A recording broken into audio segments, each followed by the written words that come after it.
এই বছর জামাই ষষ্ঠীতে বাপের বাড়ি গেছি তো গেছি, শ্বশুর বাড়ি আর যাইনি। তো দেখো সেই সুবাদে একটা ইনভিটেশনও পেয়ে গেছি বার্থডে পার্টির। এই যে স্কাই কালারে ছোট্ট একটা পুচকে, এরই ছিল সেদিনকে বার্থডে। তো দেখো এর নাম হচ্ছে অ্যাটাম। আর অ্যাটামের বার্থডেতে দেখো অ্যাটামের ফ্রেন্ডই ওকে কেক খাইয়ে দিচ্ছে, ওই কেক কেটে নিয়েছে। তো তারপরে দেখো ও আমাকে একটু কেক খাইয়ে দিল, আর তারপরে এদের শুরু হলো দুষ্টুমি। তারপর দুষ্টুমি শেষে একটা জিনিস দেখতে গেলাম, ওদের ফ্ল্যাটে থাকে কিন্তু দেখো একটা মুরগি পুষেছে, তাও আবার দেশি মুরগি।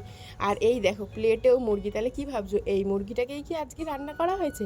আরে না না না না, আজকে মুরগি কিন্তু এই মুরগি নয়, একটা দেশি মুরগি ওরা নিয়ে এসে রেখেছে। আর সে জানো পর পর 3-4টে ডিমও পেরেছিল, যেগুলো মেঝেতে পড়ার কারণে ফেটে গেছে, তোমাদের আর দেখাতে পারিনি। তারপরে চলো রাতের ডিনার সেরে বাড়ি ফিরছিলাম, এদিকে দেখো বার্থডে বয় বললো দাঁড়াও তোমাদের আমি একটা জিমনাস্টিক দেখাই। দেখো কত সুন্দর, ও কিন্তু বেশ ভালো জিমনাস্টিক পারে, সবে কিন্তু ওর 7 বছর হলো, এর মধ্যেই দেখো কত স্মার্ট।